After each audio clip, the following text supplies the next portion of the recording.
وقت بخیر دوستان عزیز، خوش اومدید به کانال من مریدات بافتنی. قراره با هم آموزش بافت این پلیور بسیار زیبا رو داشته باشیم که از قسمت پایین بافته میشه به صورت گرد بافی، دور تا دور بافته میشه تا قسمت حلقه آستین و بعد تمام بافت گرد بافی هست، بدون درز هست. فقط قسمت سرشانه هستش که این قسمت درز خورده، فقط همین قسمت. بریم با هم آموزشش رو ببینیم. برای بافت این بلوز من از کانوای یارن آرتر آدوره دارم استفاده میکنم. اگر این رنگ مایل بودید کالرش 353 هستش و اینکه 100 گرمه، متراژش 280 متر هستش و اینکه به ما گفته با قلاب شماره 4 تا 6 که حالا با میلش کار داریم، با 2 میل به ما میگه 4 تا 6 باهاش ببافید. ضخامت کامباش به این شکل هستش، اما من با میل شماره 3.5 میبافم. یک مقداری من این بلوز رو میخوام گشاد ببافم، فیت تنم نمیخوام ببافم. شما هم میتونید با درز ببافید هم بدون درز، که من بدون درز میخوام ببافم داخل میلگرد. منتها برای اجرای پترن باید یه مقداری پترن رو ببافیم که سایز بزنیم و بدونیم چند تا دونه باید سر بندازیم. برای اجرای پترن شما تعداد دونه‌ای که باید براش سر بندازید حتما دوتا باشه، چون ابتدای کارمون ما 6 رج میخوایم کشبافت 2 در 2، یعنی 2 تا زیر 2 تا رو ببافیم. حالا برای اجرای پترن من اومدم 14 تا دونه سر انداختم. 14 تا دونه، پس 2 تا میتونه باشه، مضربی از 2 هستش. اومدم یک رج به رو بافتم که میخوام چون دونه ها رو 2 تا یکی بکنم بتونم راحت تر این کار رو انجام بدم. پس میام دونه اول بر میدارم. حالا این 2 تا دونه رو باید به رو یکی کنم. پس جهتش رو تغییر میدم و به این شکل یکی میکنم. اگر خواستید بافتتون با درز باشه باید به همین شکل ببافید برای اجرای پترنتون. پس 2 تا من میام به رو یکی میکنم.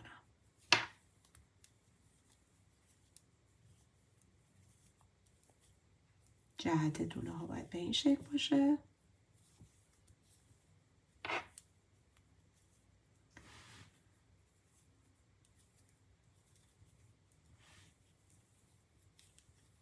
دیگه این دونه رو تک میبافم و این هم که دونه حاشیه. خب ببینید دوستان، برای اجرای پترن و اینکه بخوام بدونم چند تا دونه سر بندازم، من 14 تا دونه سر انداختم. تعداد دونه‌ای که باید سر بندازید مضربی از 2 باشه، یعنی بر 2 بخش پذیر باشه، 2 تا باشه، چون در رج اول هم 6 رج ما میخوایم کشبافت 2 در 2 ببافیم. پس تعداد دونتون زوج باشه. من 1 2 3 4 5 6 7 8 9 10 11 12 13 14 تا دونه سر انداختم. میام دونه اول رو بر میدارم، 2 تا دونه ها رو به رو یکی میکنم.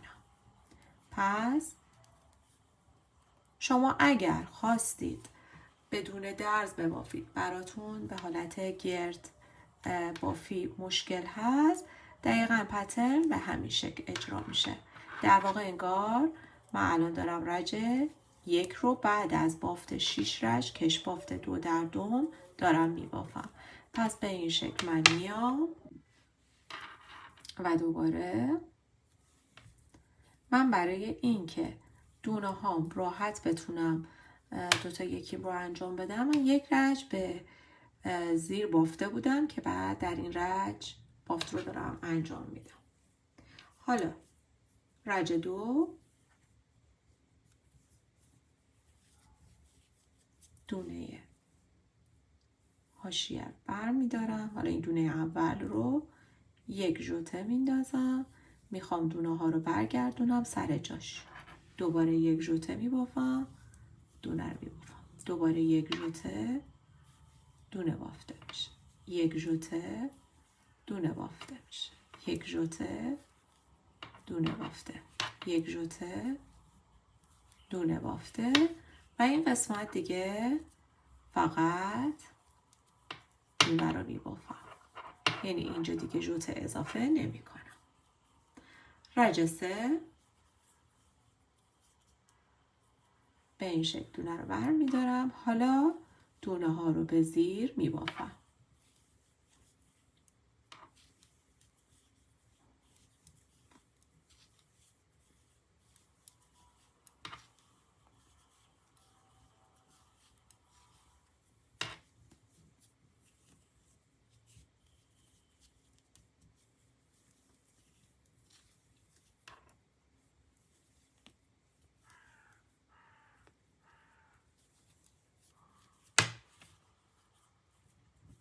ببینید به این شکل شد. رج پشت کار به رو می بافم. 4 رج من باید به این شکل ساده بافی در واقع بکنم. ببینید دونه اول رو بر می دارم ساده بافی، یعنی حالا این رج کل دونه ها به رو بافته میشه.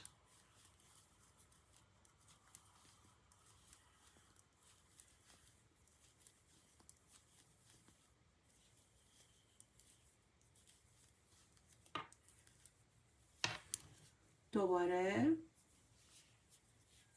رج روی کار هستم، میام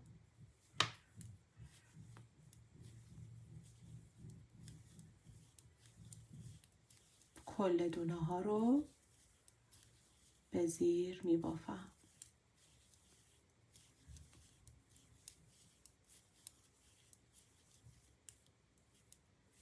به این شکل. دوباره رج پشت کار دونه ها به رو بافته میشه.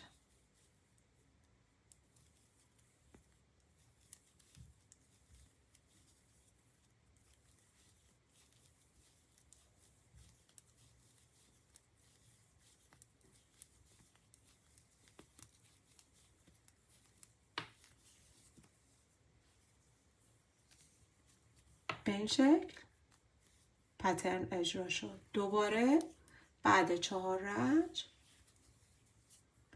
دونه اول رو بر می دارم. دوباره دونه ها باید دوتا به رو یکی بشه. جهت دونه ها باید عکس بکنم که بتونم راحت دونه ها. ببینید الان دونه به این شکله، باید به این حالت دوتا به رو یکی بکنم، وگرنه اگه بخوام به همون حالت دونه هام رو یکی بکنم پیچ میخوره.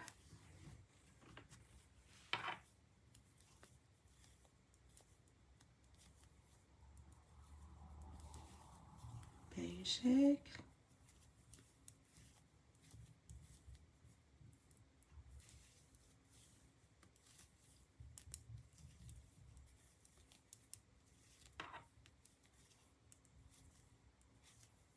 دوتا دونه ها یکی و این هم که دونه رو به زیر می بافم در آخر. ببینید دوباره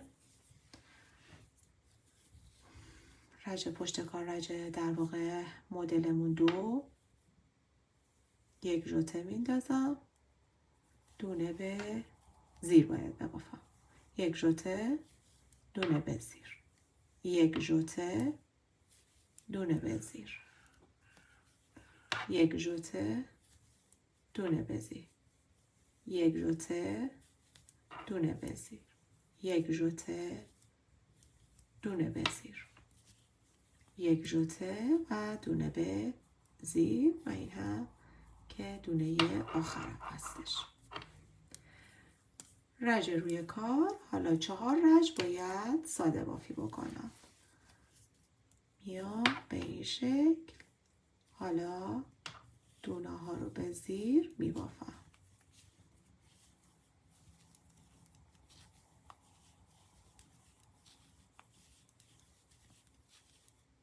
پس اگر خواستید با درز ببافید به همین شکل هستش.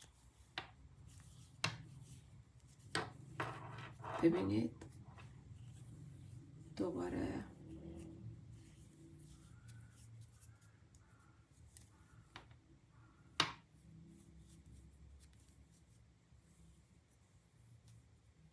دونه ها به رو بافته میشن. ساده بافی.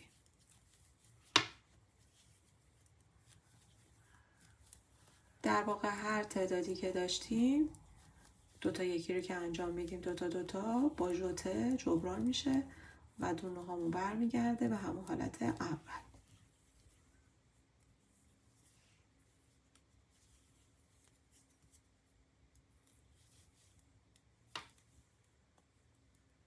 دوباره ساده بافی.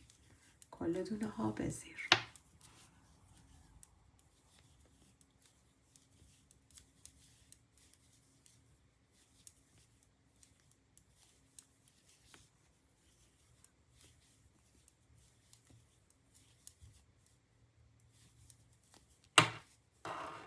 به این شکل. دوباره کل دونه ها به رو.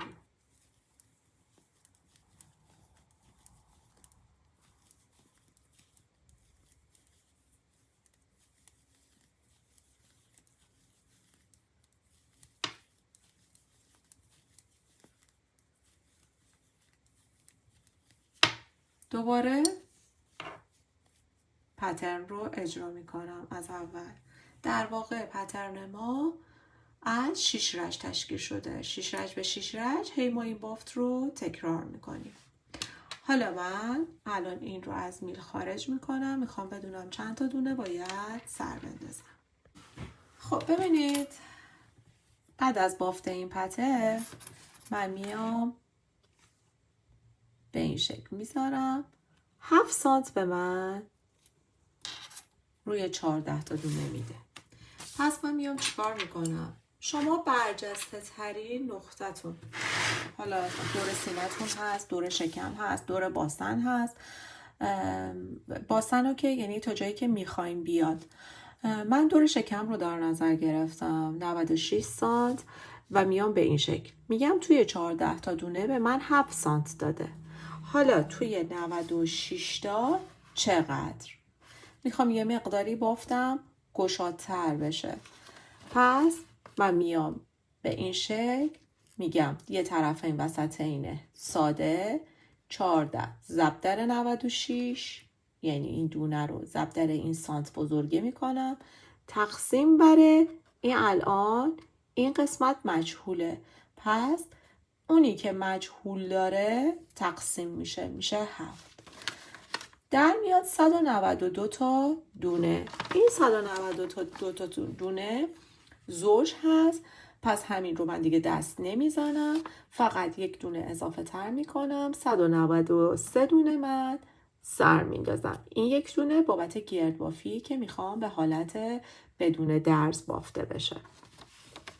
پس به این شکل من اول دونه ها رو سر میندازم و بعد برمیگردم. پس حواستون به این طرف این وسط این باشه. مثل من 14 تا، حالا هر تعداد دونه‌ای که سر انداختید سانت میزنید و بعد من میخوام بدونم چند تا دونه باید سر بندازم. حالا حتی اگر ایکس نوشتنم براتون مشکل بود بزنید چند تا دونه باید سر بندازم، یعنی اینجا میشه چند دانه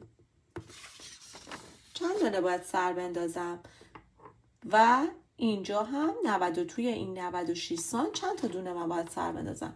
چجوریه؟ این دوتا عدد روبروی هم ضرب میشه ما بینشون و اینجا تقسیم میشه. پس من 193 تا سر میندازم. خب ببینید من 193 تا دونه رو داخل میلگرد سر انداختم. من چون متراژ سیمم 120 هستش مجبور شدم به خاطر اینکه دونه ها رو سر میل بندازم مجبور شدم که این قسمت رو در بیارم بیرون. ببینید به این شکل نگاه میکنم که الان اینجا به این حالت گردی جایی تاب نداشته باشه که وقتی میخوام ببافم به مشکل نخورم. حالا پس حتما به این توجه داشته باشید. میام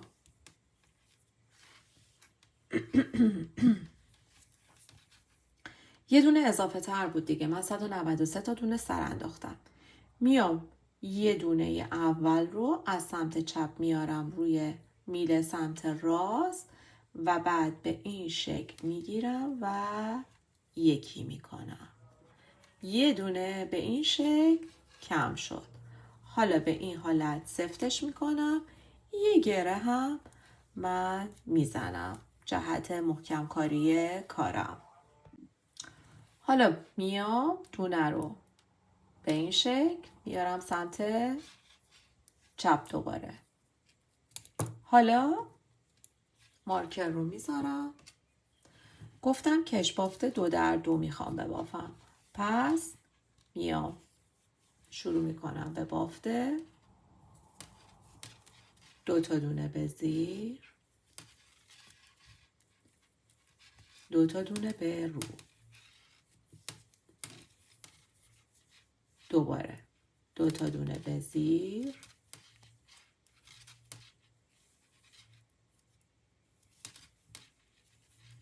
2 تا دونه به رو،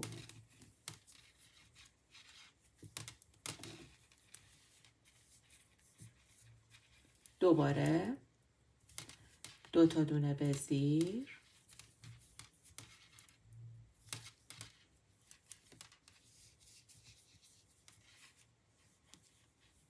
و 2 تا دونه به رو. به این ترتیب تا انتهای رج میبافم و بعد برمیگردم دوباره رج دومم میگم چطوری و 4 رج دیگه میبافم، دوباره پترن رو اجرا میکنیم. خب ببینید من تا انتها به همین شکل بافتم. حالا ببینید رسیدم به انتهای رج. این نخم اینجاست، باید سر رج رو چیز کنم. مارکر رو برداشتم. پس دوباره میام به این حالت سیم رو میکشم اگر سیمتون بلند بود. اگر که 80 سانت یا 60 باشه جواب میده. البته باز بستگی به تعداد دونتون داره.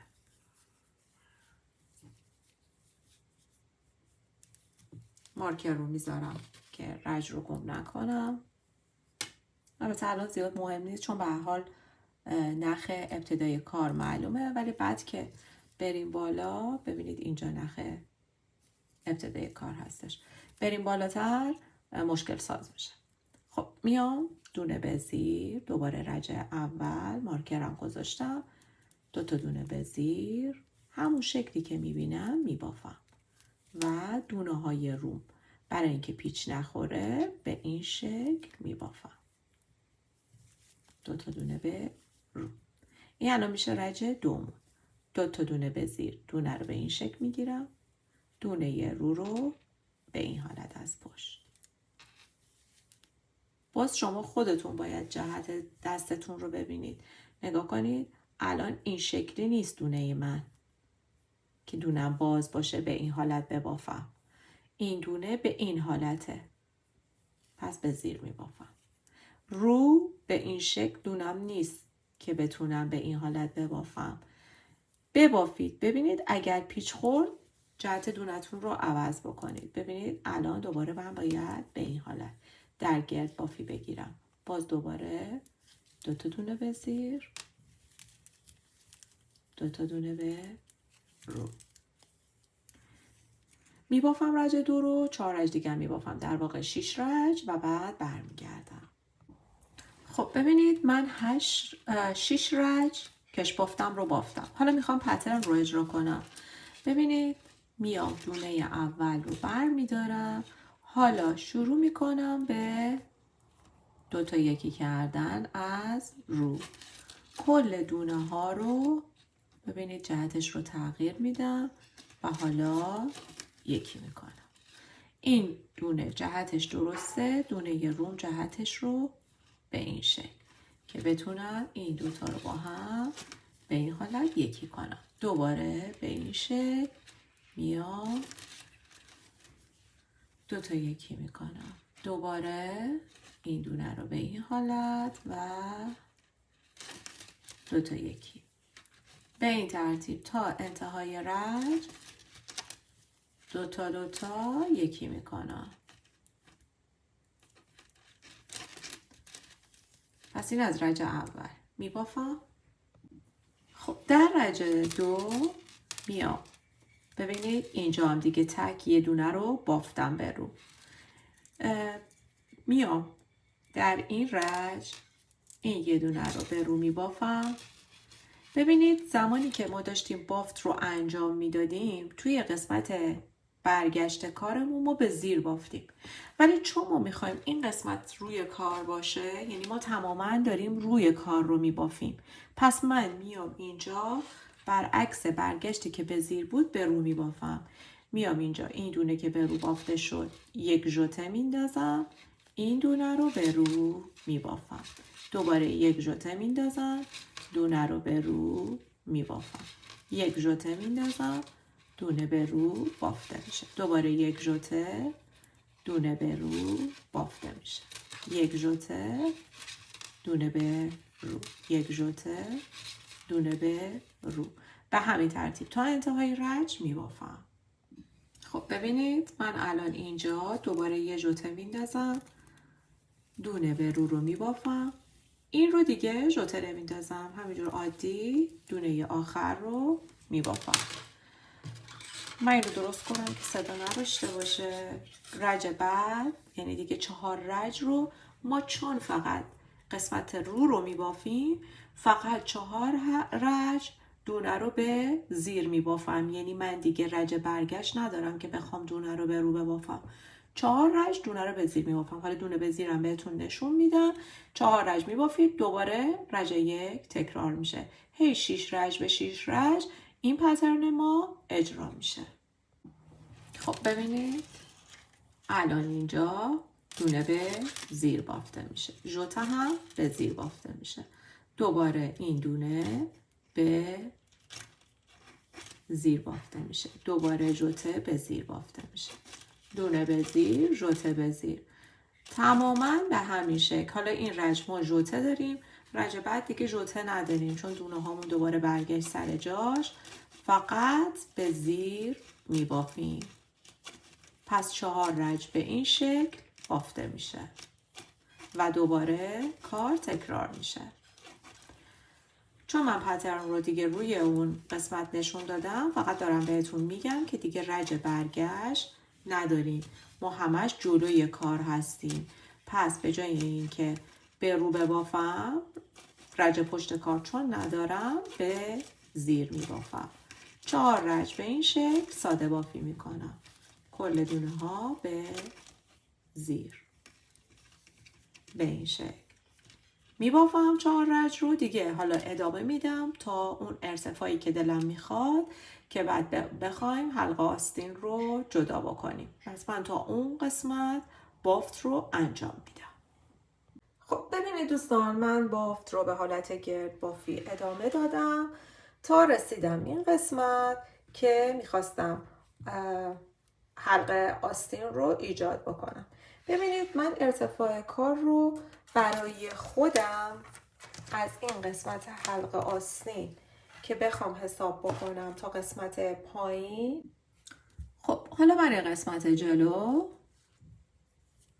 میام دونه اول میخوام سرشونه رو ببافم، باید پترنم اجرا بکنم. پس میام به این شکل دونه دونه میگیرم، در عین حال که میخوام سرشونه رو بردارم پترن رو هم اجرا میکنم. پس میام باید 30 تا دونه من به این شکل بردارم. در واقع الان میشه 2 4 6 8 تا 30 تا دونه میبافم. خب من 30 تا بافتم. وقتی که حلقه آستین رو بچه ها ایجاد کردید حواستون باشه که دیگه کارتون رفته برگشتی میشه، مثل پترنی که بهتون یاد دادم به همون شکل میبافید. من الان کار رو برمیگردونم، قسمت سرشونه رو شروع میکنم به بافت. من باید 2 تا کامل به این شکل ببافم که اینجا 3 سانت من تکمیل میشه. میبینید؟ پس کار رو برمیگردونم و شروع میکنم به بافت. دونه اول دوباره ژوته و بافت رو ادامه میدم. همین 30 تا رو میبافم.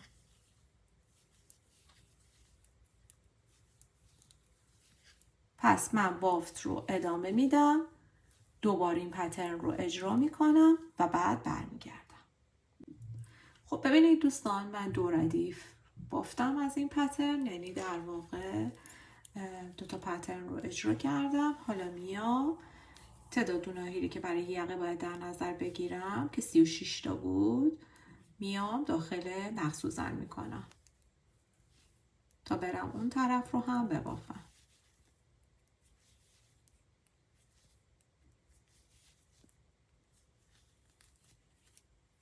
به این شکل در میارم.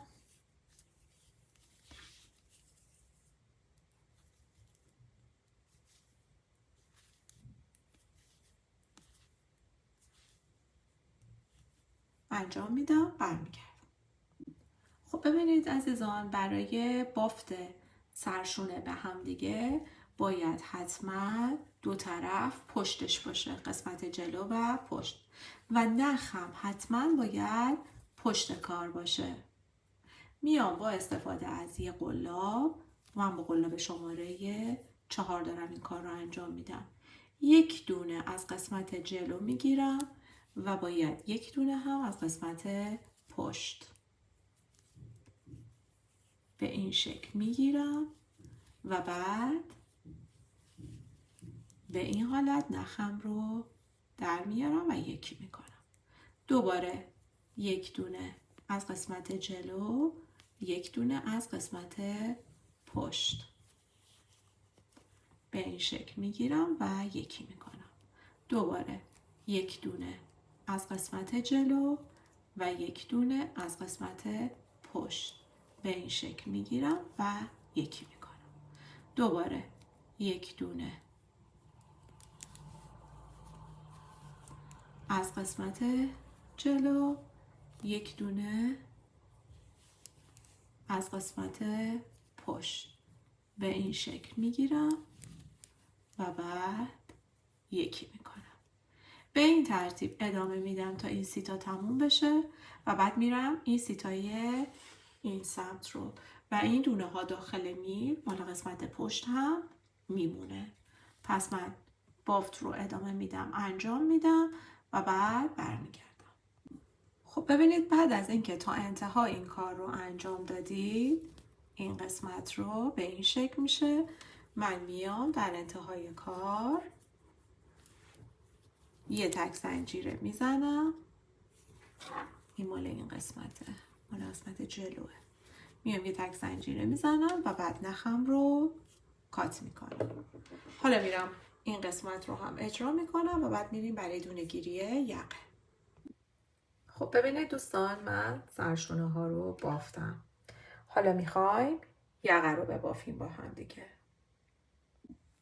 خب ببینید، من دونه های پشت رو داخل میل گذاشتم. داخل نقص‌سوزن هم میتونستید بذارید. حالا من میام از این قسمت، اولا که میام این قسمت رو وارد میل میکنم، با همین میلگر از نقص‌سوزن در میارم.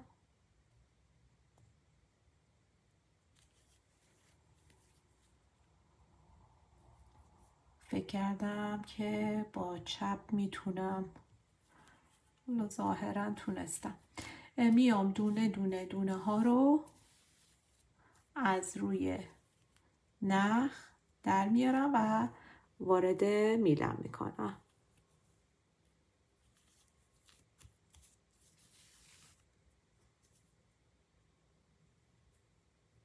به این شکل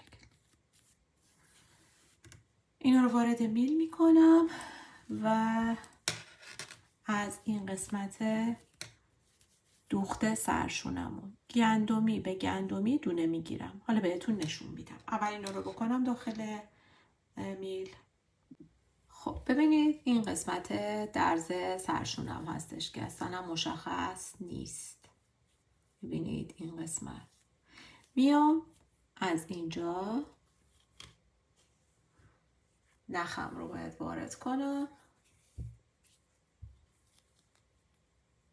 من با قلاب این کار رو انجام میدم و همینجا رو یک گره و از همینجا کار رو شروع میکنم.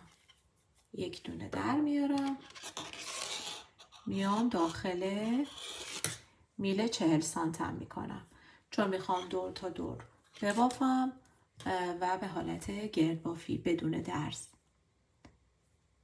شما با هر میلی که دارید منتها میل گرد باشه هم میتونید این کار رو انجام بدید. ببینید من هر گندمی دونه دونه در میارم. فقط حواستون باشه که دو طرف کارتون به یک اندازه باشه. میام به این شکل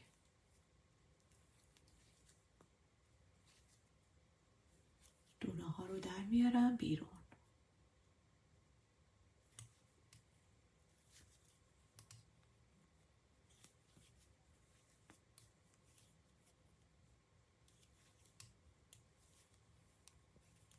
حالا میرسم به این دونه ها.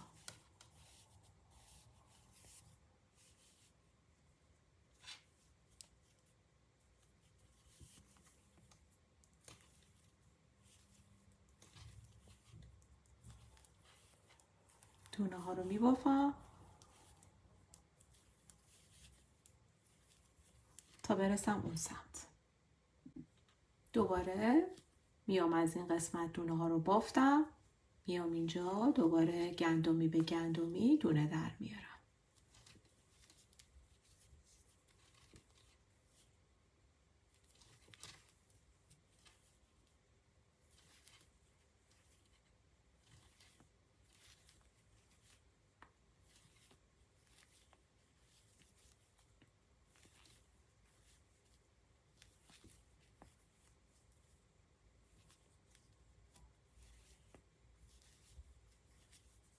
حالا میام دوباره این قسمت درزه میبافم، میام اینجا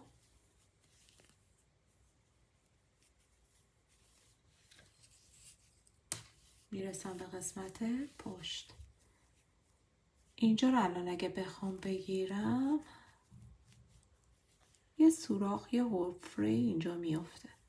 برای اینکه این حفره نیفته میام این قسمت رو هم میگیرم و دوباره شروع میکنم به بافت.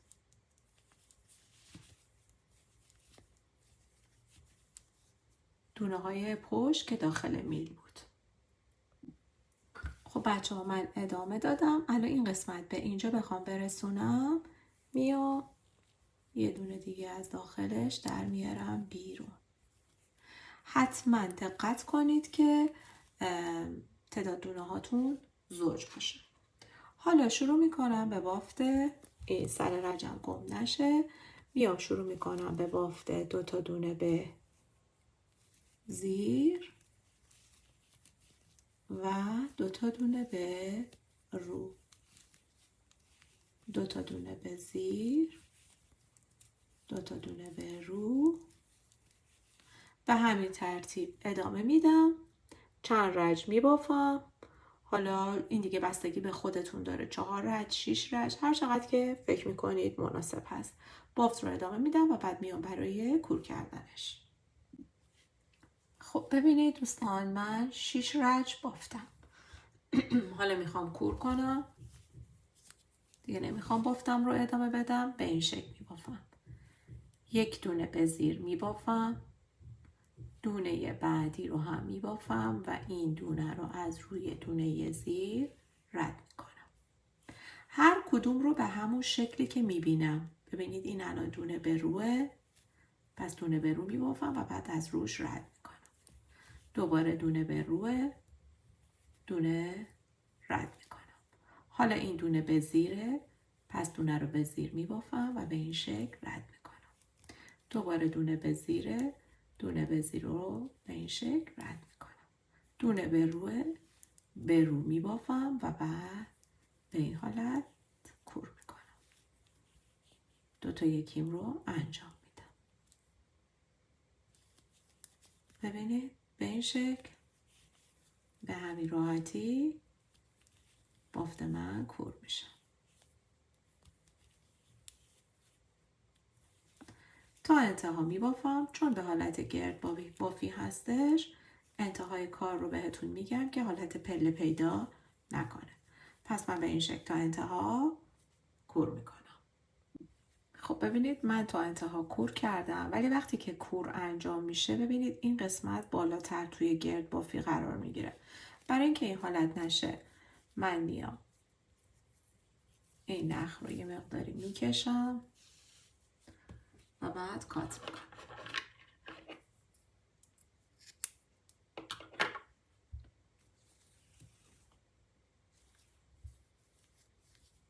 حالا نخ رو داخل سوزن میکنم، برمیگردم. خب من میام از این گندمی اولی به این شکل میگیرم، نخم رو اینطوری عبور میدم و حالا میام از این وسط این گندمی اینجا به اضافه این قسمت رو با هم میگیرم و به این شکل یک گندمی زیبای دیگه این قسمت شکل میگیره و دیگه اون حالت پله‌ای رو نداره و بعد نخ رو پشت کار پنهان میکنم. خب دوستان من یه سمت آستین رو هم بافتم. حالا میخوایم این سمت آستین رو ببافیم. بریم با هم بافتش رو انجام بدیم. برای بافت آستین من از میله 40 سانتی استفاده میکنم. ببینید من از اینجا از این قسمت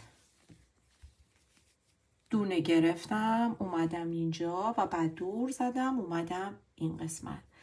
اینجا 29 تا در آوردم، اینجا هم 29 تا. پس این سمت هم به همین شکل من میام از این قسمت، ببینید اینجایی که وسط کار هستش، میام از اینجا نخ رو وارد میکنم به این حالت میکشم بیرون و همینجا یک گره میزنم.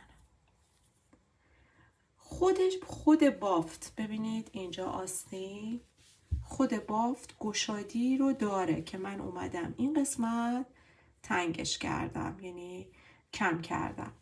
پس من نیازی به اضافه کردن برای آستین ندارم. میام از هر گندمی یه گندمی در میارم بیرون. پس به این شکل این الان اولی، میام اینجا میشه دومی، گندمی به گندمی، سومی، 4، 5، 6، 7، 29 تا باید این قسمت تا سرشونه. باز دوباره از اینجا بهتون نشون میدم و بعد دیگه دور زدنه. پس اینجا من به همین ترتیب گندمی به گندمی در میارم. خب من اینجا دونه ها رو در آوردم، میرسم به این قسمت، میام اینجا باید یه دونه نخ در بیارم. اگر سخت بود با استفاده از قلاب هم میتونید این کار رو انجام بدید. دوباره میام از اینجا 29 تا در میارم. مال شما ممکنه بیشتر یا کمتر باشه. این بستگی به تعداد رج‌هایی داره که میبافید. پس من به همین ترتیب گندمی به گندمی دونه در میارم. خب من 29 تا هم این قسمت به دست آوردم. حالا شروع میکنم به بافت مدلم. از همین اول میام دونه اول مارکر را که گذاشتم، دونه اول به رو و حالا دوتا یکیم رو انجام میدم. دقیقا همون مدلی رو که در حالت گرد بافی ما انجام میدادیم. به هر تعدادی که ببینید خیلی راحت میتونید بفهمید که چند رج این بافت رو ادامه دادید. من از روی گلهایی که این قسمت بافتم، ببینید از اینجا به این شکل اومدم پایین. این از همین ابتدا مدل رو شروع کردم که الان همینجا هم بهتون گفتم دوتا یکی به رو انجام بدید. ببینید من الان 1 2 3 4 5 6 7 8 9 10 11 12 13 14 15 16 17 18 19 20 21 22 23 روی 24 اومدم دیگه کش بافت رو اجرا کردم که حالا بهتون این قسمت رو نشون میدم. پس من هر تعدادی که اینجا بافتم خیلی راحت، من چند تا باید چند رج ببافم اینجا از روی گل ها میتونید خیلی راحت تشخیص بدید. پس من بافت رو دوباره مدل که دیگه خودش هم به همین شکل هستش انجام میدم و بعد برمیگردم قسمت انتهایی کار آستین رو هم بهتون میگم. خب خانوما ببینید من الان این قسمت رو ادامه دادم. برای این قسمت آستین گفتم اگر میخواید ببینید چند رج بافتید این بافت ها رو بشمارید. من 23 تا به طور کامل بافتم. 24 رو اومدم تا این قسمتی که ژوته انداختم و یک رج به زیر بافتم. حالا میخوام این قسمت کش بافت رو انجام بدم. تعداد دونه هم زیاده، پس میام به این شکل عمل میکنم.